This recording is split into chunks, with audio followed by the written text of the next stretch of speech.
At T-Mobile, our critical mission is providing unparalleled 5G coverage for when connectivity is mission critical. Introducing T-Priority, America's best 5G network experience for first responders, even in times of congestion. More capacity, faster speeds, better coverage. T-Priority from T-Mobile, built for tomorrow's emergencies, ready today. Discover more at t-priority.com. For qualifying organizations on eligible rate plans, coverage not available in some areas and may be impacted by emergencies. Hello, this is Don Bluth, and you're listening to the Animation Addicts podcast with the Rotoscopers.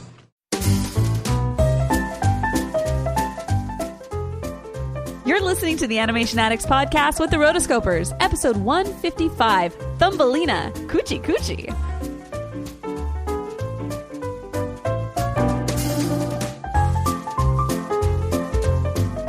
This episode is brought to you by the patrons. To get your favorite movie nominated, go to rotoscopers.com/Patreon. Welcome to the Animation Addicts podcast with the Rotoscopers, Disney, DreamWorks, Pixar, Don Bluth, and everything in between. We are your hosts. My name is Chelsea Robson, and I have the beautiful Morgan Stradling with me. Yes, the fairy princess herself. I got my wings. Woohoo! You guys didn't know it, but I'm not little. I'm like a giant fairy with giant wings, so get ready, guys. I'm going to eat you all.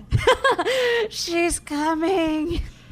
If this is your very first time ever listening to the Animation Addicts podcast, we are just two friends. We get together bi-weekly and we talk about some of our favorite movies, past and present, and all of them happen to be animated movies. Just happens to be that way. Funny how it works that way, huh? Yeah, right?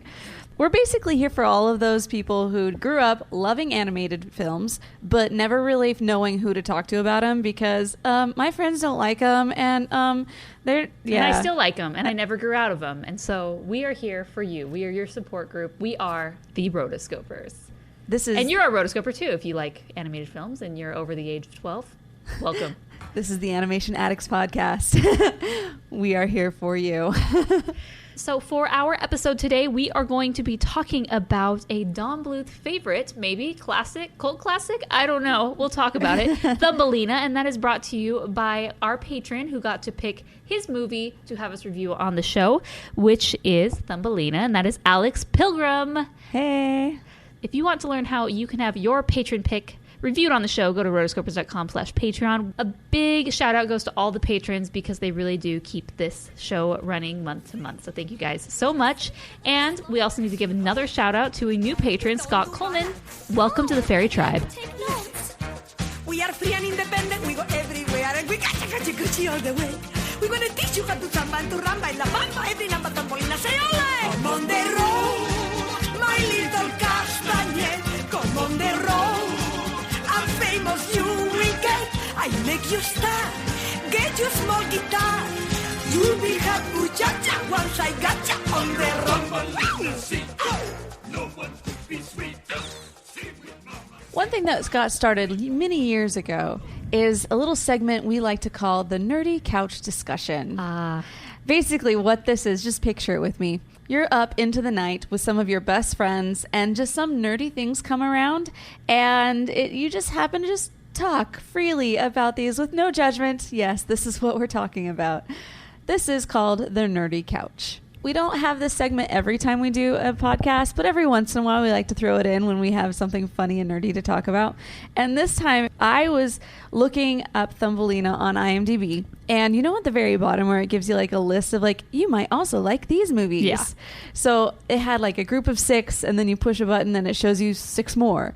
And I was going through it. I'm just, okay, I'll give you the names of the movies that came up. We had The Swan Princess, classic movie, A Troll in Central Park, Pebble and the Penguin, All Dogs Go to Heaven, Rock-a-Doodle, Fern Gully, American Tail, Quest for Camelot, also nice, Secret of Nim, Bartok the Magnificent, Once Upon a Forest, can't forget that one, and Land Before Time. So basically, this is the B and C list. Yes. Because it's assuming that, hey, if you like this film, you clearly don't like Disney. Because there are better things out there than Thumbelina. So here, this might be more up your alley. Oh my gosh. It is really like the B and C of the 80s and 90s. And I was just at the same time, I was thinking about how, the Avengers on Netflix, they have the Defenders. Basically, they have like the Netflix versions of these continuation shows in the Marvel universe, and they've like put them together and they've created this whole thing. And I was like, how funny would it be if they took like all of these B and C list movies, a lot of them being Don Bluth's, just gonna say it, and say, let's create basically our super squad of villains or heroes. Este episodio es presentado por Honda. Descubra la nueva Honda Passport Trail Sport Todoterreno. La Passport más todoterreno que Honda haya imaginado jamás. Esta Passport cuenta con mayor altura al suelo, barras de techo en todas sus versiones y neumáticas especialmente diseñados para cualquier terreno. Además, disfruta todos tus viajes con el control de clima de 3 zonas, techo panorámico y opciones como asientos delanteros con calefacción y ventilación. Conoce más en honda.com/passport.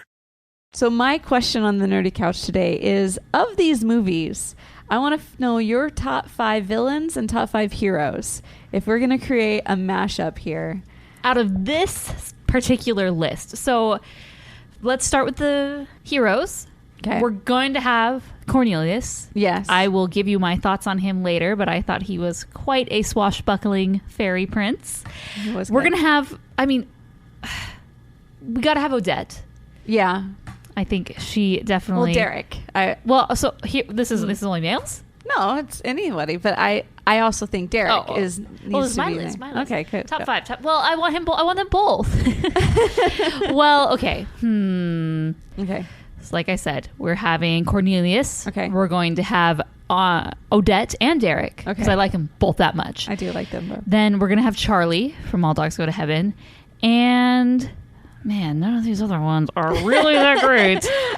But let's go with Littlefoot. Oh, Littlefoot. Those are my heroes, okay? Okay. What are yours? So for my heroes, I'm going to throw in Derek. I like Odette, but I don't know if I don't know.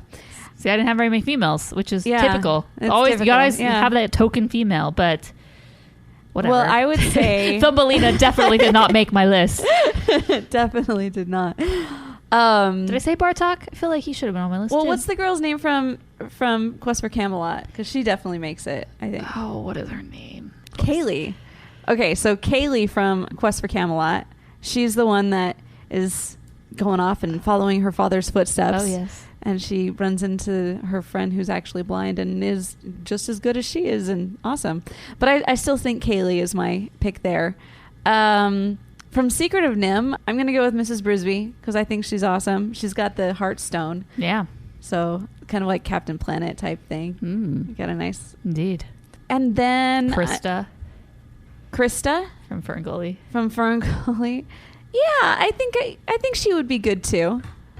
And I mean, come on, this is your list. Hello, Rockadoodle. I know, that's what I'm saying. Like, I gotta go with Chanticleer. Nice. Chanticleer is my other. Perfect. This is a perfect list for Chelsea. So now let's go with the villains. So looking at this list, we have to have Hexus. Yes. Gotta have him.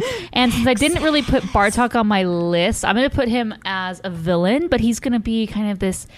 This villain that's not really a villain who... Like an Iago type? Yeah, he joined up with the villains. So that could be a cool story that they could tell. Okay. And then you got to have Sharptooth. Yeah. For sure. Then from Swan Princess, you have to have Rothbart. Yeah, I'll go with him. And then lastly, this might come, out of left field for you, but... Drake from The Pebble and the Penguin. Oh, just Drake, because yes. He's pretty bad. Because his voice by Tim Curry is just the best. It's true. Yeah. So they're my villain list. Okay. So for my top villains, Jenner from Secret of Nim. Because he's got a heart of... Yeah. He's out to kill, Nicodemus. He does all these crazy things. So Jenner, I would definitely go with him. The Devil from All Dogs Go to Heaven. The Devil's a good one. Yeah, you definitely want him on your evil team. Mm-hmm. And then Sharptooth also. You can't... he's a giant dinosaur. So, Mr. Owl, the owl from Rockadoodle, I don't know. Where's he at? I think Rothbart as well. We'll throw in Rothbart because he's a good... I agree with that one. And He'd then be your over-the-top loony guy. And who's the villain in American Tail? I don't think there's a villain. Is there? I don't think there is. I think it's just him, like, kind of going Just through. the journey as the villain. Yeah. Or the cats. Yeah, cats in general, yeah.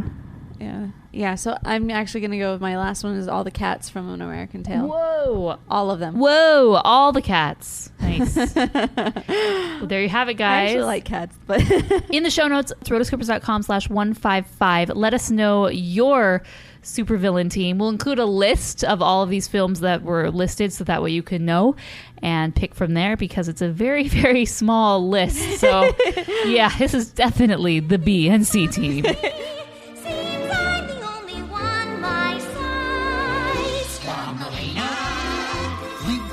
Save on meals. Thumbelina. Maybe if you had high heels. Thumbelina. If you'll stay here forever, we know that we'll never be gone. By gum. Thumbelina. All right, so let's fly right into our main discussion. We are talking about Thumbelina or Thumbelina. Like, that's really how... It really is. Yeah. Moving on. So some general information about the studio, about the film, whatnot, before we talk about this film. This all comes from Box Office Mojo, IMDb, Wikipedia, and, of course, the bonus materials where readily available. So, studio, Don Bluth Entertainment, and Warner Brothers Family Entertainment was the distributor. There was a bit of problem regarding that. That's why this was pushed back. And Don Bluth's studio has so many different names, but one of them was going through bankruptcy, and that basically...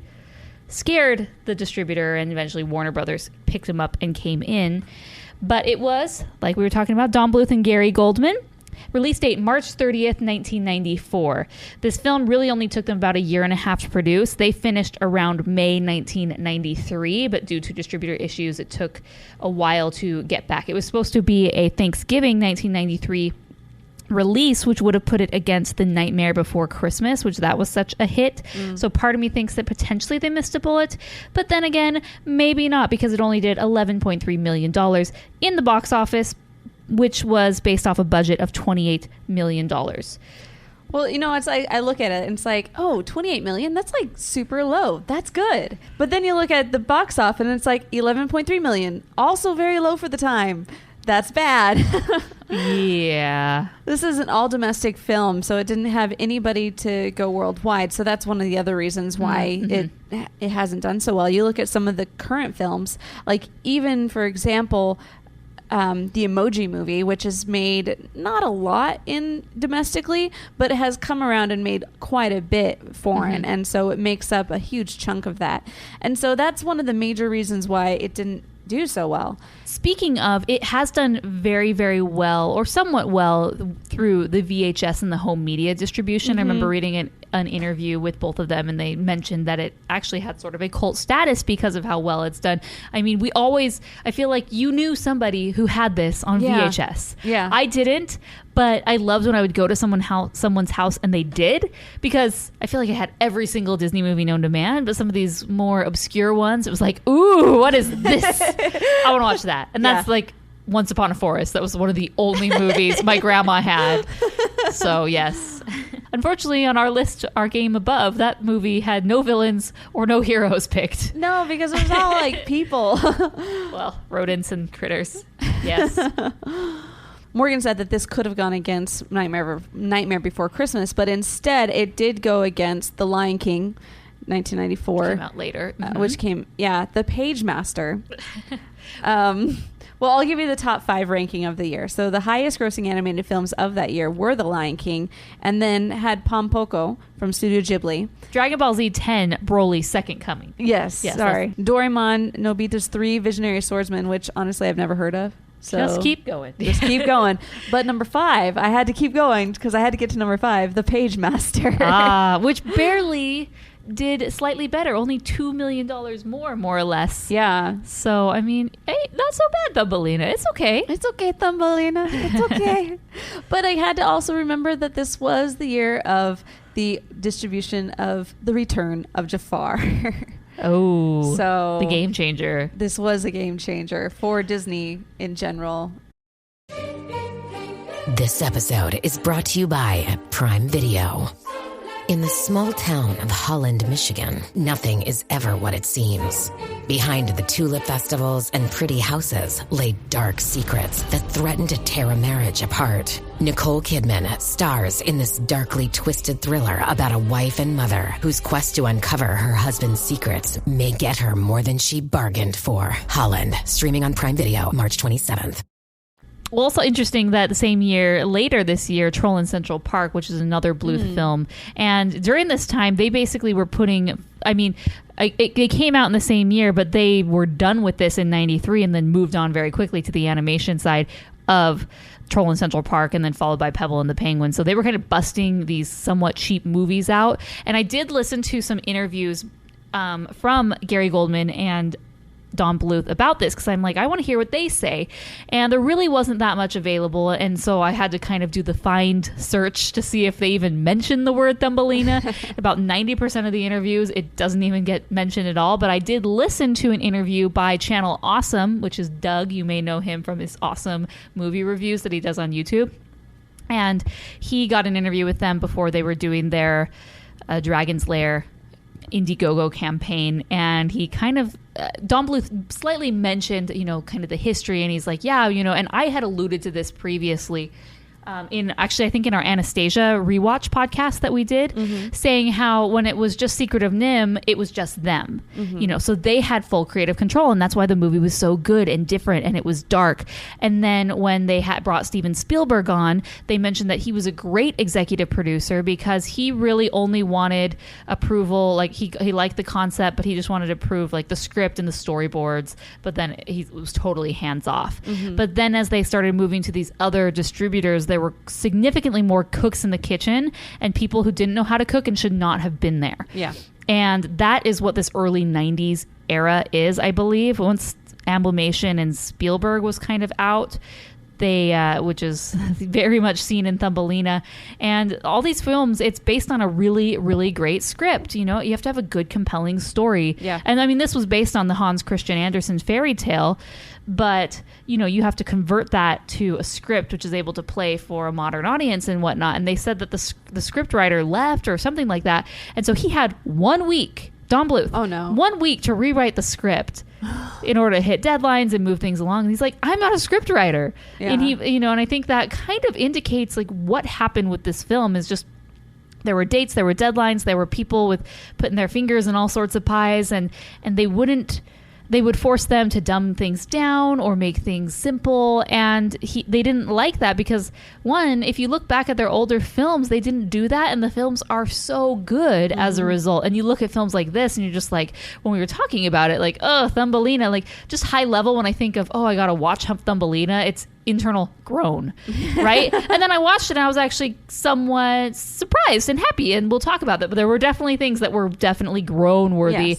and you can definitely see that. And I think, and they admit it. They said we needed distributors, and part of coming with financiers is that they have some control because they're paying for it. But so kind of unfortunate because they've definitely had these ups and these lows in their career, and this might be some of the lows. Yep. Yeah, we'll go with that.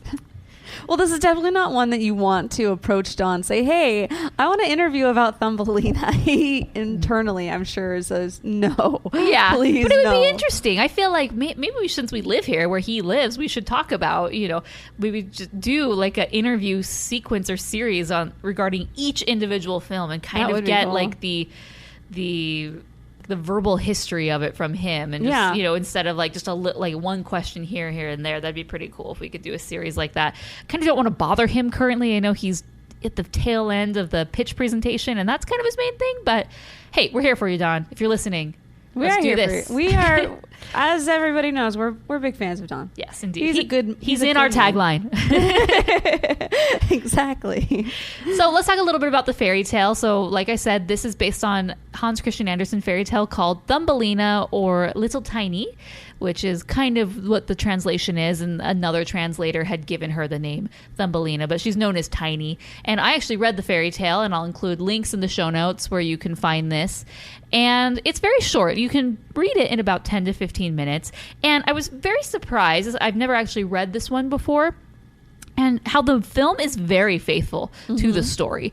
So, you know, you have this woman who cannot have or wants a child, and so, you know, she's able to have, she pays a fairy like 10 coins or something for this, and so they get the little seed that they have to plant. It turns into a flower, turns into Thumbelina, and like, oh, I'm so happy. She puts her in a little walnut case for her little bed, and then, you know, off we go. Prince does not come into play at all until the very, very, very end. But then this toad, you know, is hopping by and says, "Oh, so beautiful! I want you to marry my son," and kidnaps her. So that starts that chain of events. And the son, much different than the film, he's just so either taken aback or not very smart, not very clear, but just says "croak, croak, croak." You know, that's all he ever says. Well, the mom talks, but not him.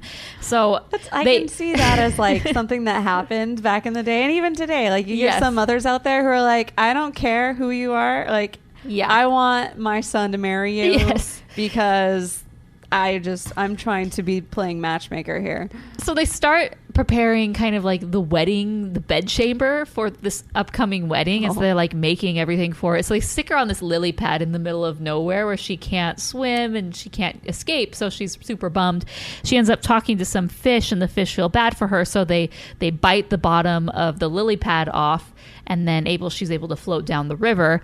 So, you know, then later, I'm kind of glossing over a lot of these things, but she meets this beetle, which is called a cockchafer, which is basically a brown beetle found in Europe. And he's taken back by her and her beauty. And so he takes her to his friends, and then they start calling her ugly, and where's her wings? She's scrawny. And then he realizes, oh, okay. He actually like listens, gives into the peer pressure. Is like, yeah, she's ugly. Okay, never mind. See you later. And then, you know, again, winter's coming, and then she meets Mrs. Field Mouse, and you know, then there's this Mr. Mole who wants to marry her, yada, yada, yada.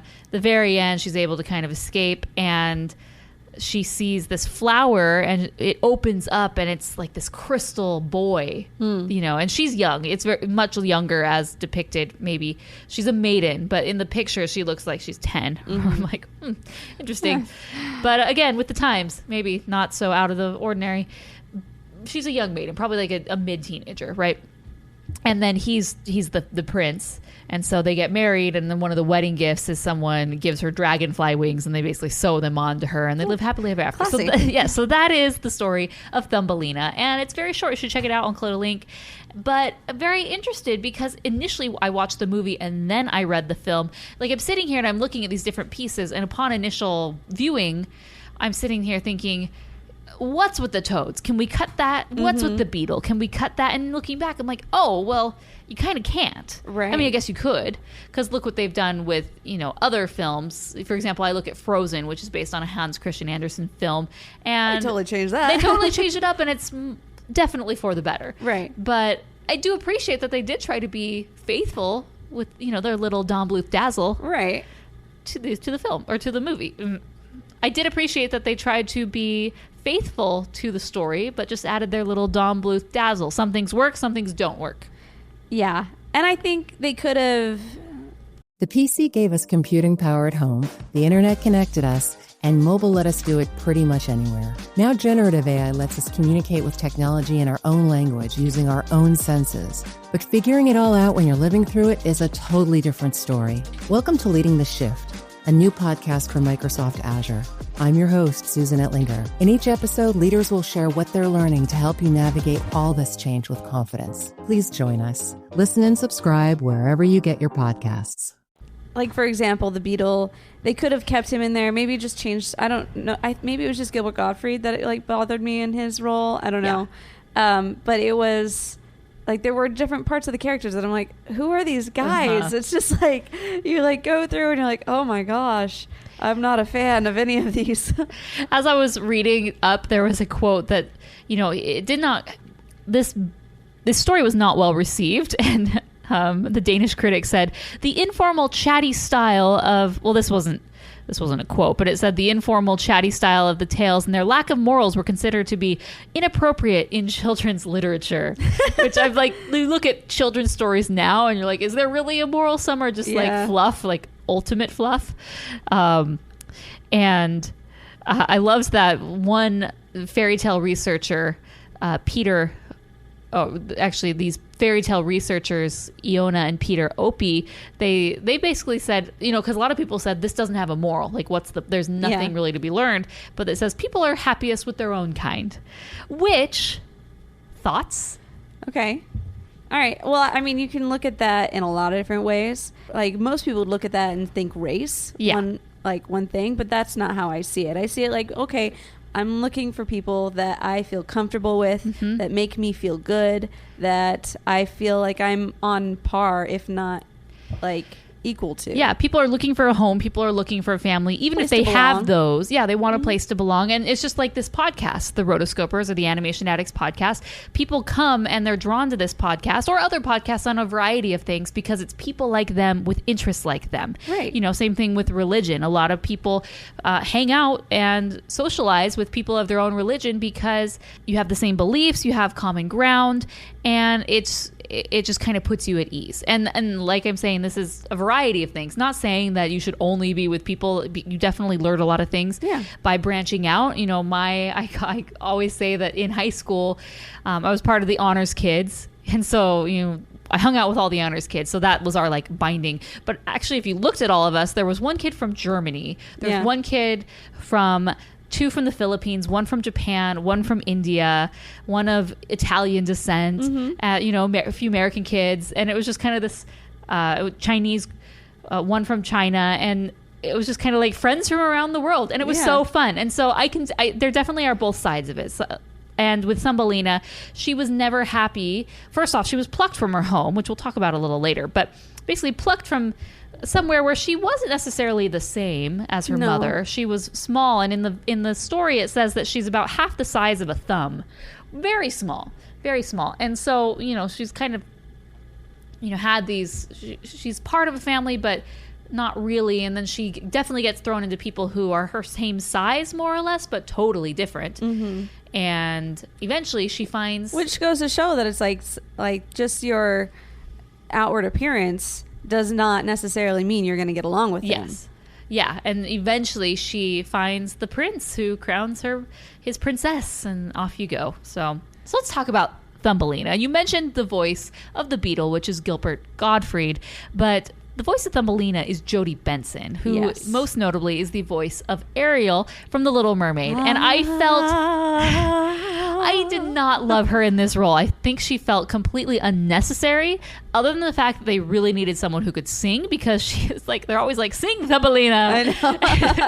So, but at the same time, she didn't feel like a copy of Ariel. No. They were totally different characters. She did a good job of like doing a different voice, a different character voice to not make it Ariel.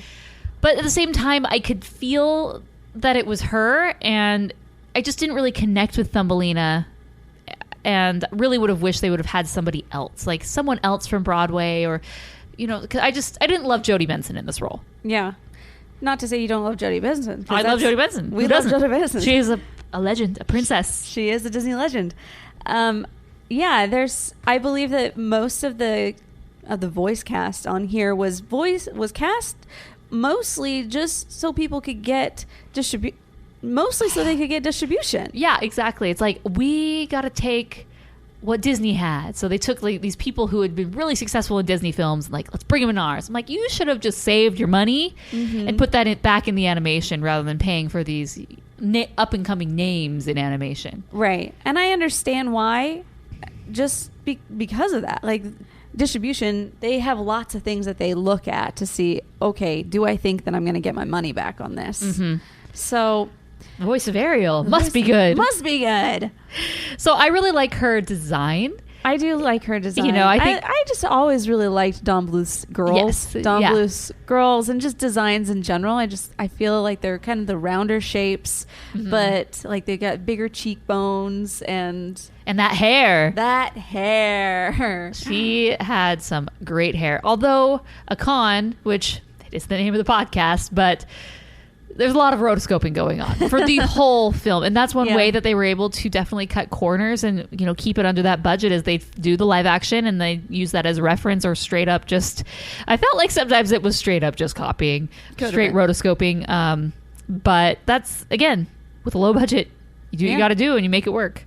Yeah, they did a lot of different things for animation. So, for example, there's like this camera effect at the very beginning. I saw that. Yes, I'm like, ooh, this is like multiplane, but not. It's with the computer. Yeah, it's like swooping. Like 1994, which is pre Toy Story, so they don't have. It's not like the computer was like so everywhere. Like, but I can see that you're using it as camera effects and like swoop in. Let's see all of Paris. Yes, I'm a bird flying. See what I see. Yeah.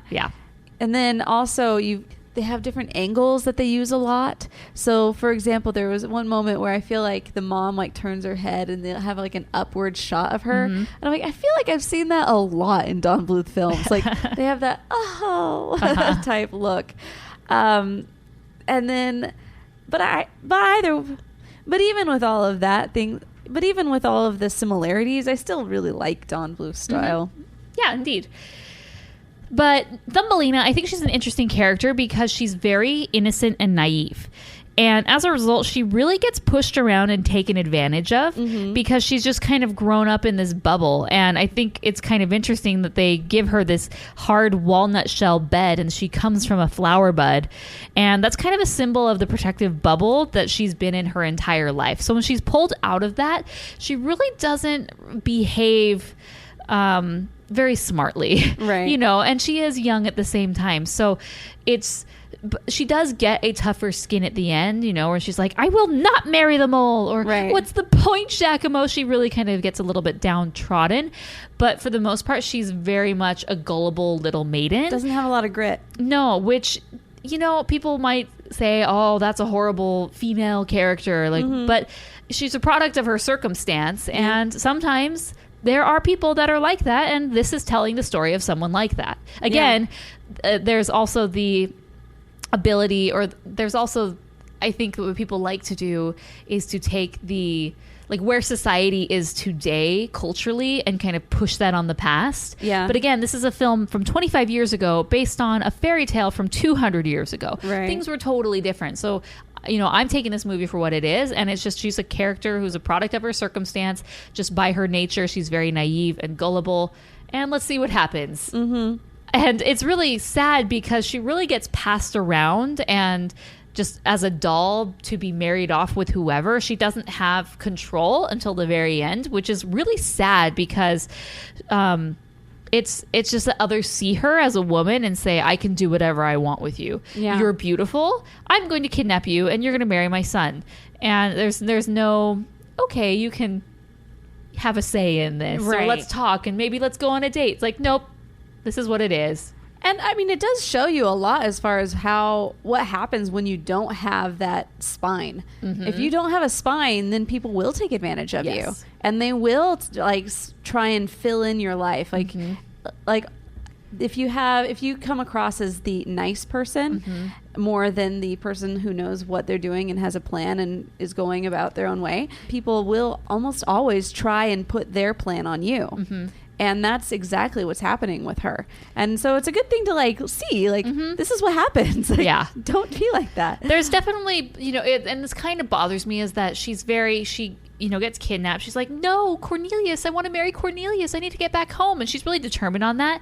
And then something flips that on her head. And it's like, oh, you're going to be a star. And she starts dancing and doing all these things. I never even imagined this option. Yeah. And she's kind of gets into it. And I'm just like, you are just so easily taken advantage of, where they're able to just cloud her judgment and kind of put the wool over her eyes. She's like, yeah, I want to be a star. I'm like, do you even know what that is?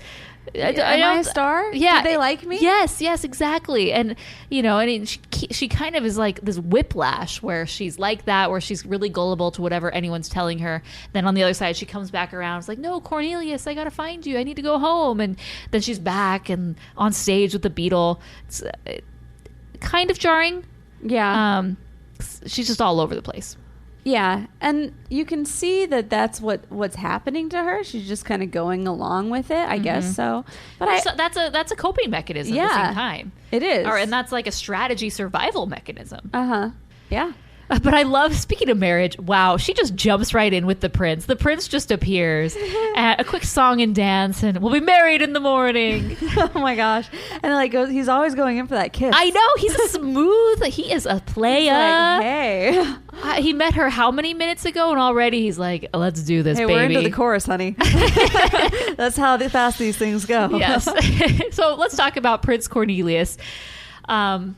Yes, he's a playa, but I like him a lot. I do too. He's just a really appealing character. You know he's not, has these ill intentions or he's out to get her like everyone else is. Like he really seems very genuine. And also he's attractive, he's courageous, and so suave. Great with a sword. Mm-hmm. I think he's got his Bumble. He's got a nice ride. Yes, that is the modern day equivalent of the motorcycle that the parents hate. You can't go in the white butterfly. But when she comes along, you better believe they're in that white butterfly. Oh, that's so funny. But I really like Cornelius. I think he's also he realizes that this is what he wants, and he's like, no, this is what we're doing. And there are guys and girls that are very much like that. They get their heart set on something, and they will do everything they can to woo and sweep you off your feet. Whether it's right or not, they just go. Exactly. Like, I have my eyes set on that one. Mm-hmm. Watching this, I was like, man, you see these relationships all the time. Yeah. All the time. And so that's another reason why I didn't really dislike the movie. I was just like, man, these are real. Well, yeah, because we were talking about Thumbelina being very naive. And of course, like this guy who's her size, probably the first one she's ever seen in her life. He has wings. He sings her this song and dance and sweeps her off her feet. And of course, she's like, yes, I love you. But luckily for her, he's a good guy. Right. However, in the search for Thumbelina, after she goes missing, man, he is always just off stage or one step behind. Mm-hmm. And it's interesting. It makes it kind of strange because he's more or less gone the whole time, at least from Thumbelina's point of view. We see him every once in a while. He even gets frozen. But he very heroically fights off the Toad and his crew at the very end. He very heroically fights off the Toad and the Mole and that whole gang at the very end. But Thumbelina never sees that. Yeah. He just appears with a sword at the very end like, Thumbelina, I found you. And she's like, yay. And I feel like it would have been worth so much more to have her see that for him, so that she knew he was actually searching for her. Because she comes to a point in the film where she's like, he's dead. He died. He's not coming for me. It's like, no, he did. And we never see that exchange between them, or at least her viewing that point where it's like a solidification of this is reasons this is why I need to like this guy. Yeah, exactly. Reasons why this guy is good for me. Not like, oh, hey, you're here too? Cool. Well, I guess we can go on that second date. Marriage, right? Yeah. And to me, he's definitely the predecessor of Dimitri. Ooh. Because like he has some of these really good qualities. Like he has decent qualities, but he's not fully developed, I feel. Yeah. But Dimitri really encompasses that all. Which, can we talk about his look? Yeah. Some people do not like his clothing and appearance, but his hair is kind of weird. I'll give him that. Was that a 90s thing? I don't know. It's kind of like a fade in the back, but it's like a bowl cut that's like long on the top, but not a bowl cut because it's got some pieces to it. It's very interesting. And his outfit, it's like, you're a fairy prince. Like you got your own style and custom and tights and the tunic. It all works, okay? Just go with it. Yes. But who am I to judge the fairies on their culture and their style? Mm-hmm. And you were like, oh, I just love the way that Don Bluth does his women. I'm like, you gotta love those Don Bluth men. It's true though. Man, he doesn't do a lot of men. Like a lot of his movies are more anthropomorphic, and so you don't get to see a lot of his men. The moment you bring up Dimitri, I'm just like, the best looking. All the girls just swoon. So true. Mm-hmm. We'll have to do like a wizard's duel one day about who is the better man. Not the better man, but the hero prince type, Dimitri or Eugene. Ooh, because they're both. These are good. So get ready, Chelsea. Get your arguments ready. It's going to happen. On both sides. Okay, so we're jumping into the story like we were talking about. We're not going to recap, scene by scene. We're just kind of talking high level about certain characters that we liked. And there's Charo as Mrs. Toad. Most people our age and below have no idea who Charo is. And I do not. Charo was really big in like the 60s and 70s. Basically, she's from Spain, and she moved to the U.S. to be in Hollywood, to go to Hollywood. Yes. And she's actually a very accomplished classical guitar player and was very famous in Spain for that, but also wasn't making a lot of money doing it. And so she moved to the States wanting to be that, wanting to do something. And she somehow got a gig where her tagline was Cuchi Cuchi. And even in her song On the Road with Mrs. Toad, she even says that, "Ooh, Cuchi Cuchi," you know. And so Charo was really big. She always wore these like really voluptuous outfits and had all these fringe on the skirt, and she just was like always doing these little like señorita dance moves and everything. So basically what you see as Mrs. Toad is Charo, but in Toad form. But she was really big during those times, and she just became like, people my parents' age all definitely know who she is. Yeah. So my parents were like, she's coming to town and doing a concert. Oh no! At this retirement village thing. Oh no! In Arizona. It's just getting worse.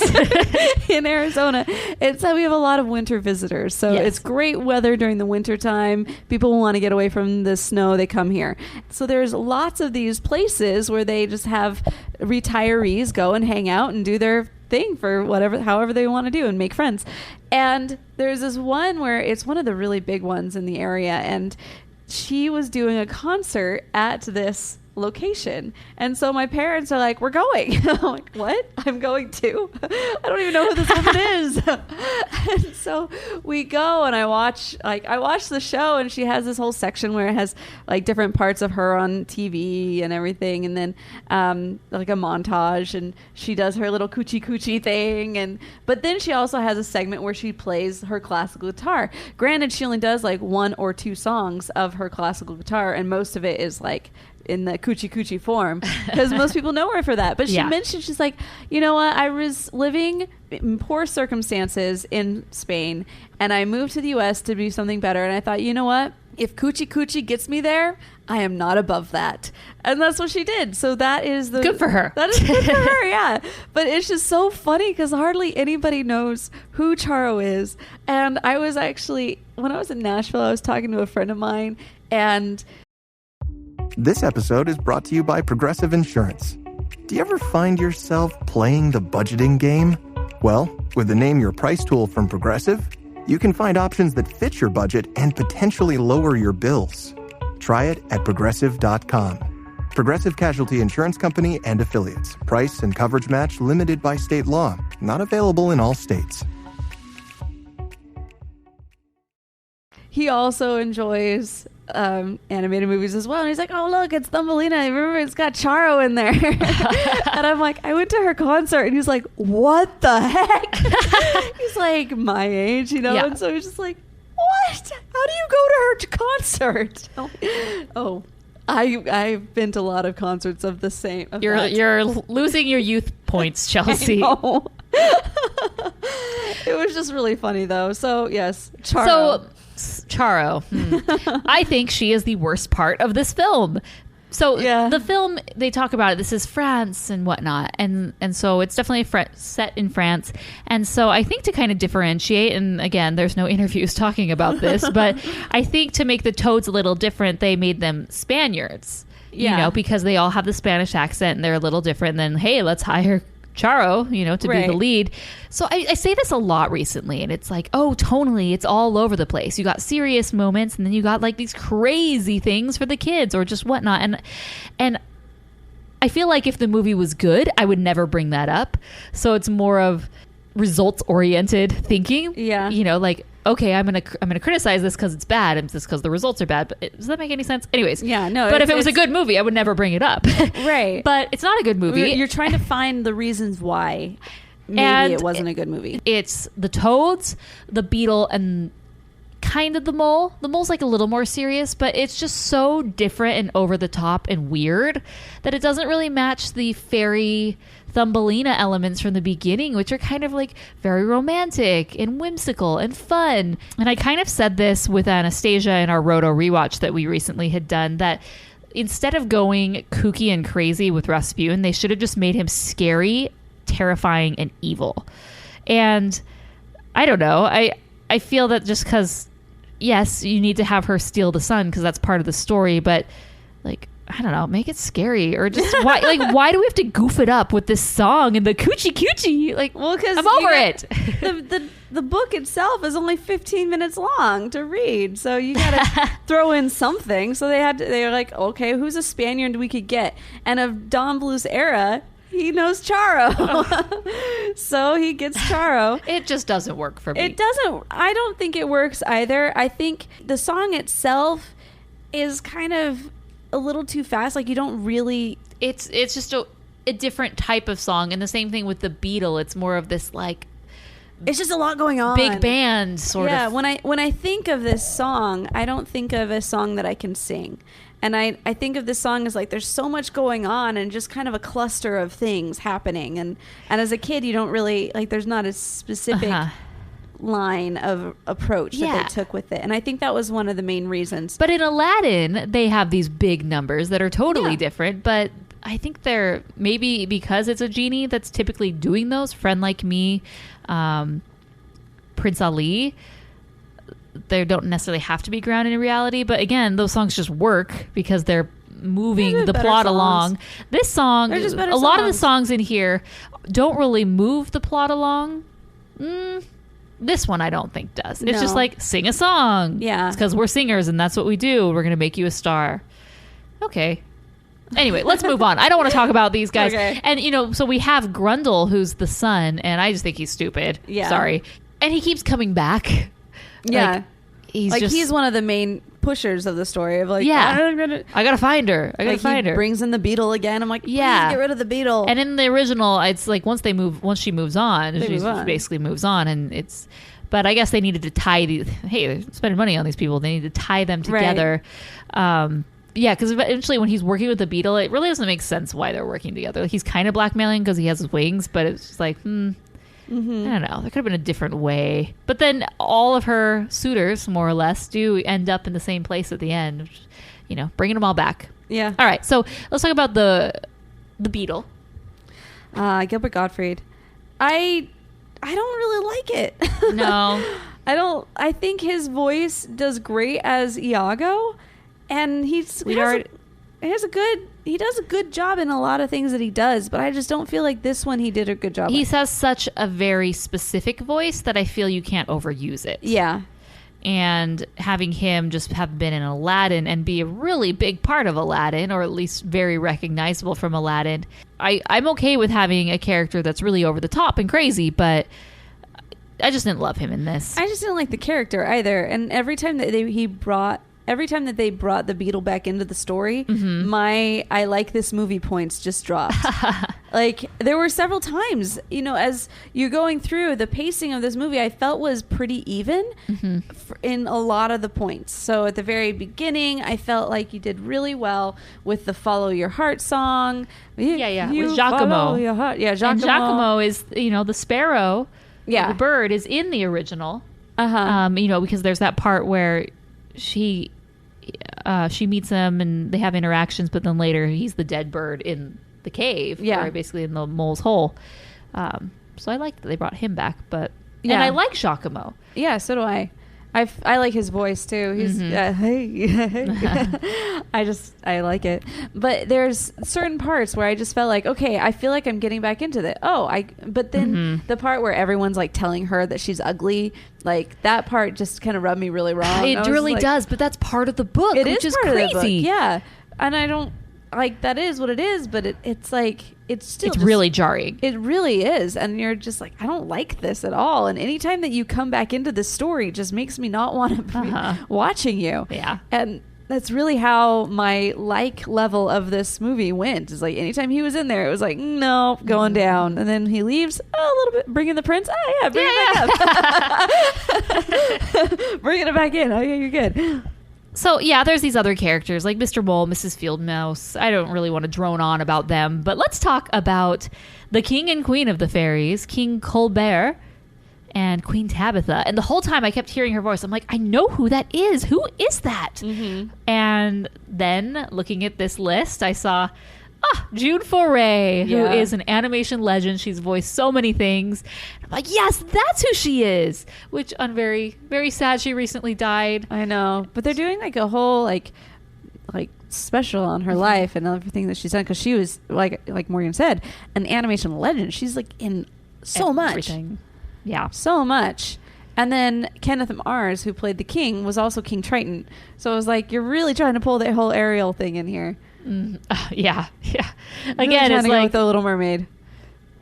I mean, this movie has no real ties to the Little Mermaid. It's more like a little bit of Aurora, where kind of Aurora is trapped into this, in her little own world, and then a man comes and she's kind of taken off her feet. And I mean, except for she had been trained much better to run away from the strangers, right? But eventually gives in. And then I did see a lot of Snow White in Thumbelina, especially there were moments when she went and just like puts her hands next to her face, and I'm like, did you just like straight up steal that scene or that pose from her? Because it looks pretty close. But where Snow White is typically more of this naive, innocent sort of princess. So, but let's jump into the music, because let's do this. Chelsea, it's not an animated film if it doesn't contain music. Which isn't totally true, but it is a lot. If it does contain music, then that's what we're focusing on. So I'm just going to sit back right here and let Chelsea talk for the next 20 minutes. No, just sounds great. So Don had actually gone in and asked Barry Manilow to come in and do all of the songs for 3 of his movies.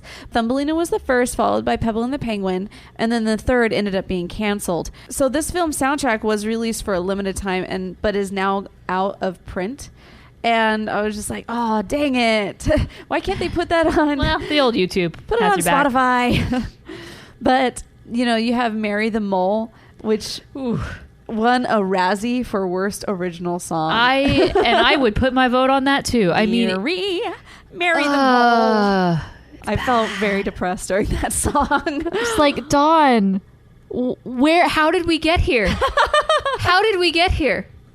Could we not have reined you? Were the financiers really that bad that they said she needs a song? I guess. Like, we just need to fill it in, maybe. But Barry wrote it. And the thing is, I really like a lot of the songs in this film. And even a lot of... Some stick in your head. They do. Quite a bit. So the first one is the intro song with Giacomo, where he comes in, if you follow your heart. It has a good vibe. It does have a good vibe. I like that. And then everyone knows Thumbelina, da da da da da da. That's all you know. After that, you have Soon. I really did not like that song as well. I mean, it was very forgettable. Yes. And then when they reprised it with Thumbelina's mother, once again, even more forgettable. Like, I was just like, they should just cut that whole thing out. I mean, I understand why they did it, because they have to have your I Want song in there. And but there's one point in time where they're like showing the books of the fairy prince and whatever. It's like, oh, that's the fairy prince, and she's like, I love him already, just going after. And it shows this picture of a house in like a hollowed out mushroom, and I'm like, call me high maintenance, but I would really want to live in something more than a hollowed out mushroom. But then again, that's coming from her who's in a walnut case, so hey, she's still moving up. So Let Me Be Your Wings is the next one, where Cornelius comes in. It's the I Wonder song, I say, like. And I really liked this one. Yeah, I think it's catchy. It's great. It's still stuck in my head after having watched this earlier. And, some may interpret this as being reliant on a guy, but it's totally not. She literally doesn't have wings, and he's saying, and she wants to fly. She wants to kind of go to these new heights, and he's there. And he says, I can help you. I'm willing. Just trust me and trust in me. No. But, like, I will bring you up. I will bring you to these new... I will bring you to these new levels. And it's so cute. Plus, it's just it's like that, but slightly different. Yeah. But it's good. It is good. I like it. And the more they sing it, the more I'm into it. Yeah. one of the voicemails talked about how she grew up watching this movie, but she really doesn't like the middle. It's just the beginning and the end. And I totally agree. It's like anytime it's just fairies and romance, I'm in. I'm in. Everything else is like, okay. Ooh, fairies are back. Ooh, marriage. Yeah, once every time you bring Cornelius into the picture, you're like, oh, I'm back in. I'm back. Oh, man. Oh, what was weird is like right after that, then that's when the frog comes in. And he's like, I love her. But she's like dancing with another guy. Like, dude, what a... Yeah. This is really going against the bro code, man. Indeed. We talked a little bit about On the Road from Mrs. Toad. And it's like, meh, we know Charo, thanks. But then it brings back with Giacomo, If You Follow Your Heart. Which, once again, we like Giacomo. He's great. And then it goes into the you're beautiful, baby, with the Beatles. Your favorite. And yeah. And I'm like, at this point in time, I'm like, this movie is really making me weary of guys in general. I'm like, all of these guys are such creepers. These ones, yes. I do like her outfit though. Yeah, when she was dressed up as a beetle, I like that. And so I can see why they're all like, oh, she's so great. I love, look at that. Look at her scales. Look at her wings. They're so beautiful. And then she goes down to her little red and black little onesie bloomers. Like, it was so funny. I'm like, but actually that's a cute outfit too. Yeah. Well, they were like, she's so scrawny. And I'm like, her legs are so scrawny. I'm like, look at her leg compared to your leg. Yeah. It's 3 times the size. Okay. Yeah. You're the one with the scrawny legs, mister. Yeah. But as I said, it's like everyone telling her that she's ugly really takes it away. Like, you just don't want these, like, it's cringeworthy. It is. Indeed. And I think that's that's a moment where I really start to feel, and especially going into the soon reprise, I was like, I'm really actually bored right now. And can I prepare to fast forward, please? And then you go into the field mouse. And my favorite thing about her is when she's like, she really serves up a healthy batch of guilt. When she's like, I saved your life this very day and you'd rather not? And she's like, I guess fine. Jeez. But Mary the Mole. Pass. Next. Dearie, Mary the Mole. That is one of those songs that I think that I'll like remember from here on out.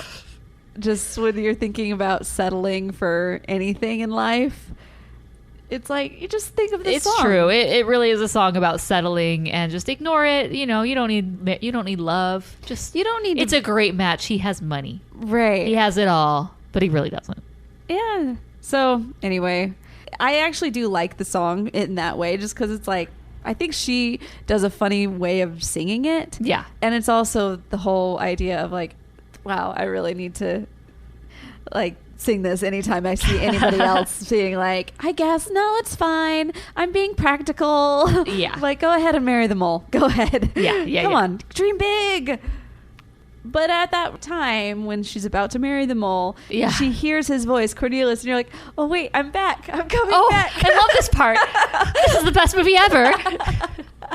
It's so funny. It's true. I know they said people who were in charge of finance the films always wanted them to simplify, but I think actually a better way to make this movie that simplified it would have been to remove the beetle and the toads and just have the mole be there from like the very beginning. Mm-hmm. And have her, have him introduced at the very beginning. Maybe she doesn't stay with him. Eventually she's in his quarters and kind of finally gives in. See, I think you would have been fine to keep those other characters, just tone them down a bit. Yeah. I don't know. The whole middle is rough. It is. Except for the Cornelius scenes. Anything with Cornelius, we're good. Let me be your wings. But yeah, like you're saying, she's walking down the aisle. She hears these songs. She's finally given in. I'm just going to marry the guy. But then the very end, which, hello, how thirsty are they? She's not even done walking down the aisle, and the pastor's already like giving the mole his vows. Like, hello, let me catch up and stand for so I can be a part of this. Yeah. So, by the time she finally gets there, it's like, all right, it's your turn. Do you marry him? Oh my gosh, but wait, can we go back to in her I'm marrying the mole dress and her hair? Oh, yes. I don't understand. It made her look like a beetle or some sort of bug. I don't know. That was but weird. He's not one of those. He's a mole, so... Yeah. They just really, like, let's do something fun with her hair. Yeah. Like, what is this? I don't know. Oh, this is the part where we were like, oh, yeah, nobody ever actually sees the fairy prince come in and save the day. Yeah.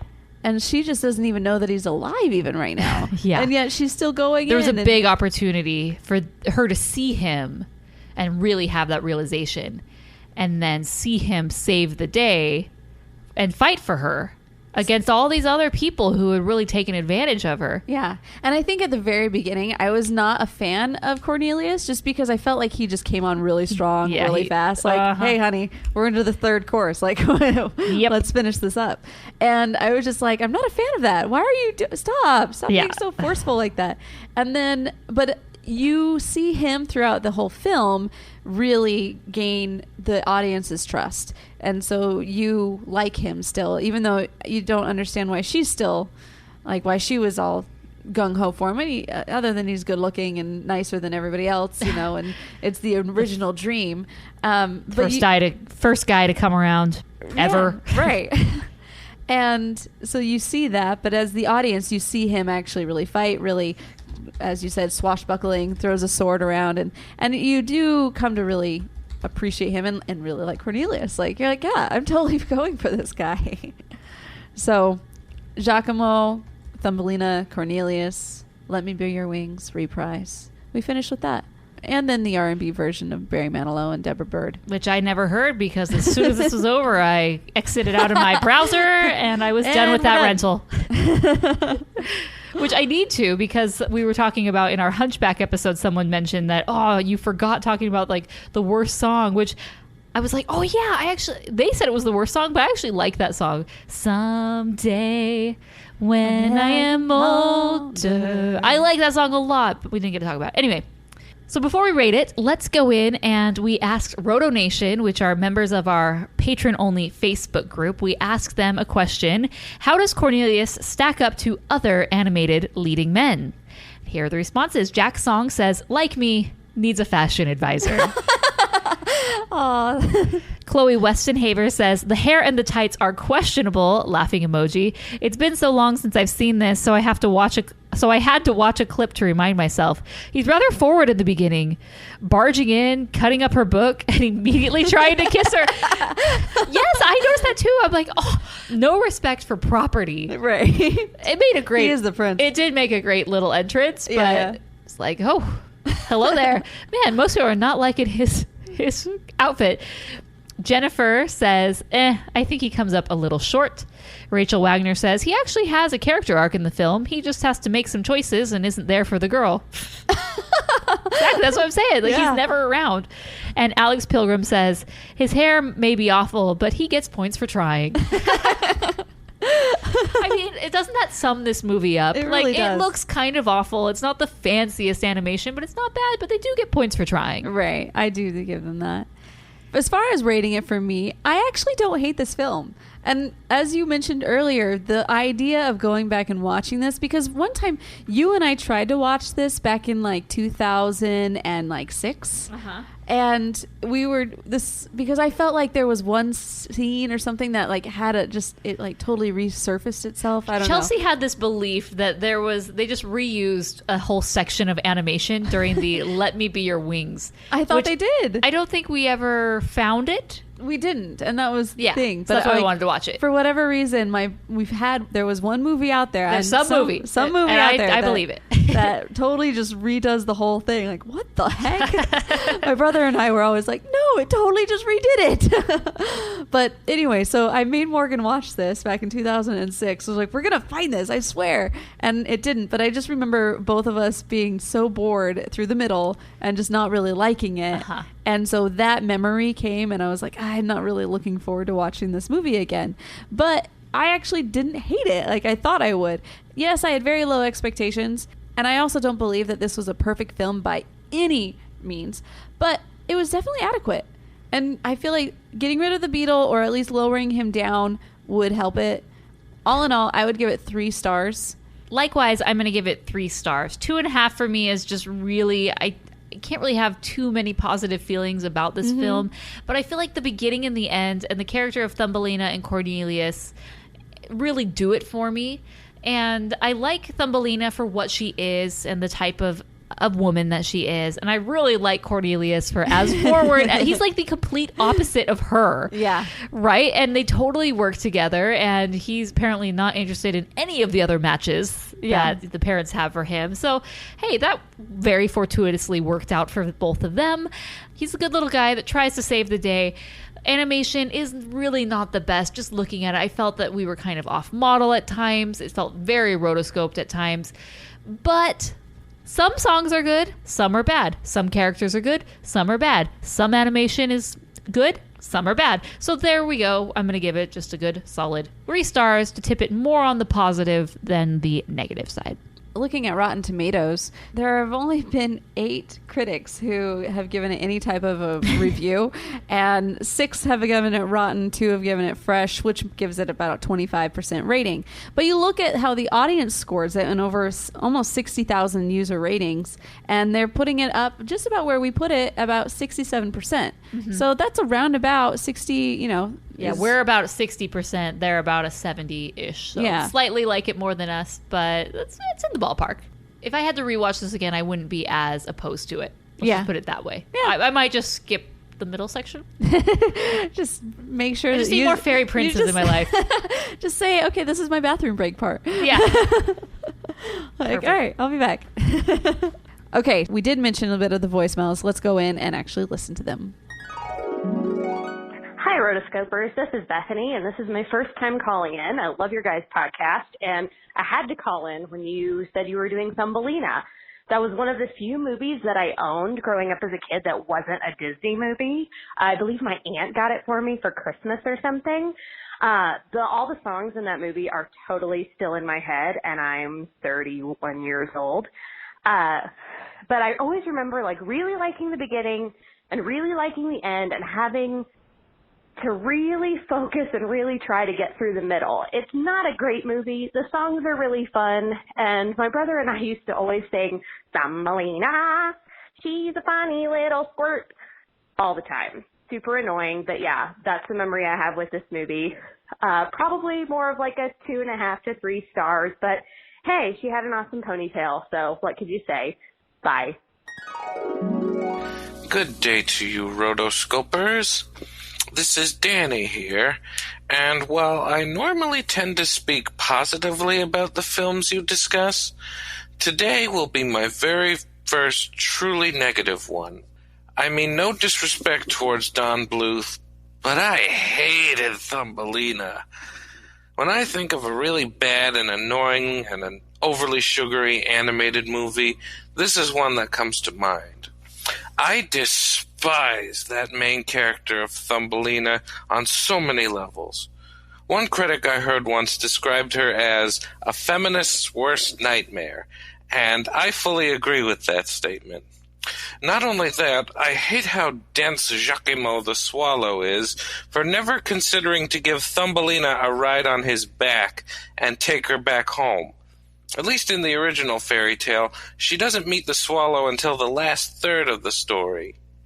I also can't stand how useless the heroes are, how annoying and useless the villains are.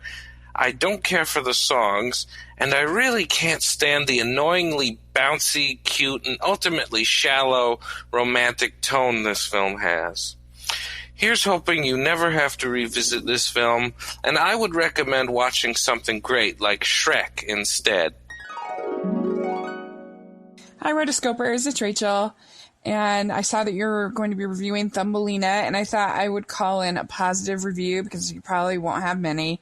I know it gets a lot of hate out there, and it deserves most of it. It's not a great movie, but I can watch it and enjoy it. I think that it has some really nice little songs. I think Mary the Mole is a bad song, but the rest of the songs I think are sweet. And I think it's nice that you see a full journey of the character from her birth, I guess, to her becoming an adult, I guess. And I just love Jody Benson's vocals so much. And I think that there's some really pretty songs and some pretty vocal work from her. And overall, I can watch it and enjoy it. So, not perfect, but oh well. So, anyway, that's my thoughts on Thumbelina. And it does have some nice animation, too, thrown in there. So, I don't think it's a total loss like so many do. So, there you go. Let me be your wings. Let me be your only love. Let me take you far beyond the stars. Let me be your wings. All right, guys, thank you so much for joining us for this episode of the Animation Addicts podcast. If you would like to check out the show notes and all the links, go to rotoscopers.com/155. That's also where you can go to leave us your thoughts, opinions. Also, give us your top 5 B and C list villains and heroes. We will include that full list, which you can choose from. That'll be really fun. And then give us your review of this film and what you think about it. If you're on Twitter, give us a tweet, hashtag Animatics and hashtag Animatics155. And next up, we are going to be reviewing The Sword and the Stone. That is another patron pick. This time it's by Chloe. So get ready for that. We do actually have a new feature on the website at the very bottom. We have a new and improved calendar, which links to our Google Calendar, where we kind of track things. So you can see I've included the calendar for patron exclusive stuff and then for just the regular show. So you can kind of see when those will be released. We have Tuya, which drops every week. We have the Roto Rewatch, which drops at the beginning of each month, and then the Animation Addicts podcast, which comes every 2 weeks on Friday. So you can also see what future movies we're going to do as they come. We're definitely going to include them more and more. If you'd like to leave a voicemail, go to rotoscopers.com/voicemails or give us a call 406-646-6575. You can also support the show, like we mentioned, Patreon, rotoscopers.com/Patreon. You can start your shopping at amazon.com with rotoscopers.com/Amazon or rotoscopers.com/AmazonCA. Or if you're in a different country, go to rotoscopers.com/support for your specific Amazon link. We really, really appreciate it. And then if you'd like to listen to some of these Hans Christian Andersen fairy tales, you can do that on Audible. You get a free Audible credit if you use our link, rotoscopers.com/audible. So there you go. And also, I've not mentioned this in a while. We still have about 10 or so t-shirts. They are probably sizes extra small and then, extra large, but there might be a few in between. But I'm really trying to get rid of that inventory. They are $1. Yes, that's right. $1 plus shipping. We don't make any money on the shipping. It's really just to cover the cost.